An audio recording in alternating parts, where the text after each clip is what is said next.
now we have Kamala Harris as a front runner, arguably, and we'll talk about the convention in a little bit. But she's going up against Donald Trump, and a lot of folks are pointing out the obvious. She's a lot younger. Take a look.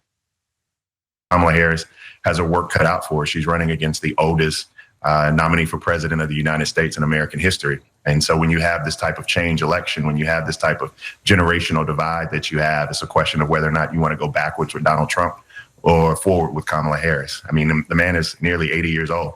And so the question is, can he serve another 4 years? I'm not sure he can.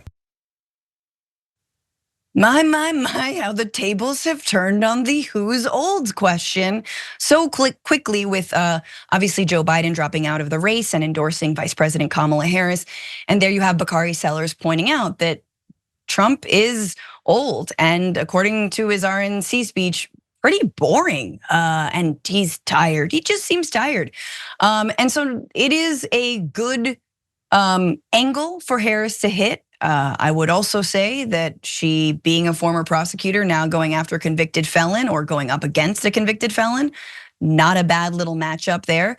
What do the polls say? How does Harris compare to Biden when it comes to going up against Trump? It's not amazing, but it's better. And Jordan, I'm curious, but take a look at this NBC News. Actually, this is a coalition of a number of polls from CBS News Gov, NBC News, and you see Biden here on the left column, Trump against Trump. So you got 47% to his 52, according to CBS, NBC 43 to 45, Fox News 48-49, NPR 50-48, and then with Harris, there's about a 1 point, sort of a 1 point advantage on Biden. So Harris is 48 to Trump's 51. 45 to Trump's 47, according to NBC, 48 to Trump's 49, which is the same actually for Fox News, and 50 versus Trump's 49. It's very small. The polling is early, so I will say that. We shouldn't take this as if this is the end all be all. The polls have come out. Now, this was before Biden actually endorsed Kamala Harris. The video will continue in just a moment, but first I have a message for you. TYT needs your help. Membership is vital to survival, so please go to tyt.com/team and become a member today. But here's the New York Times Siena College poll, again with a similar matchup, but this time in swing states, this time where it matters. Pennsylvania, Biden was polling at 45% to Trump's 48%. Harris up that 47% to Trump's 48%, so it's closing in. Virginia's pretty interesting, all right? Trump 45% to Biden's 48%, but when it's Trump-Harris, 44%, Harris 49%. Also, Harris is polling better among young voters, among women, and among people of color. Again, all of that was done in advance of Biden dropping out and endorsing Kamala Harris, but just sort of broadly, where we were at before this, Democrats were screeching for a different candidate, specifically a younger candidate, a candidate who can very succinctly convey what they stand for, what they're fighting for, why they're there. This is just again, blanket polling in swing states. In Pennsylvania, you can throw this up, Pennsylvania, Nevada, North Carolina, Georgia, Arizona. The question is Donald Trump or younger Democrat, anybody? And you see in Wisconsin, he's up 8%, or that person would be up eight points. In Michigan, up 10 points. In Nevada, up 8 points. In North Carolina, up 2 points. Georgia, up 10 points. Arizona, up 6 points. Wisconsin, up, so on and on and on and on. You see in swing states that no matter who it is, if it's just a younger candidate, they are seeing a massive boost. And I think, Jordan, look, we will talk about policy for a long time when it comes to Kamala Harris. We should be talking about policy, but sadly for so many low information voters, which I think are honestly the majority of overworked Americans who are just trying to get by, they see someone like Joe Biden and they're like, my man's on his last leg. And they see someone like Donald Trump and they're like, it's two old white guys again.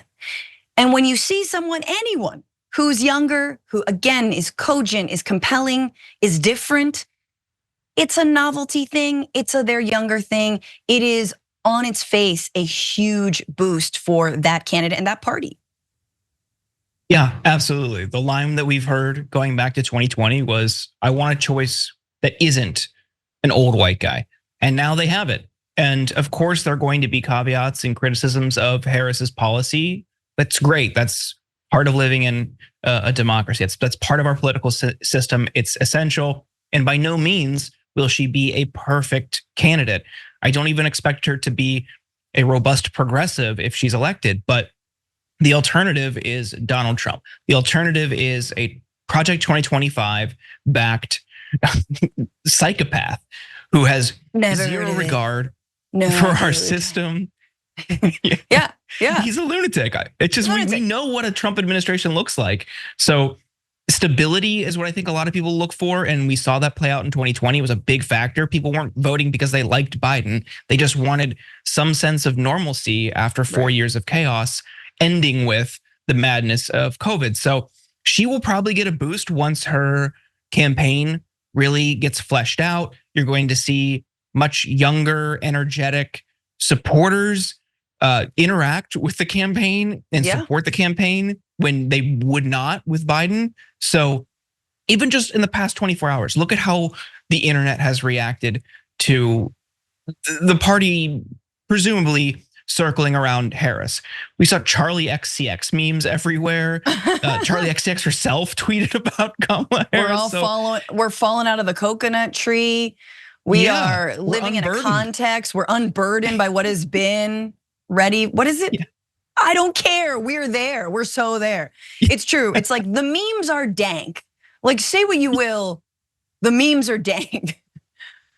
Joe Biden had one thing and it was Dark Brandon. And that was already like Brandon was a thing that the right gave to him. Oh, come on.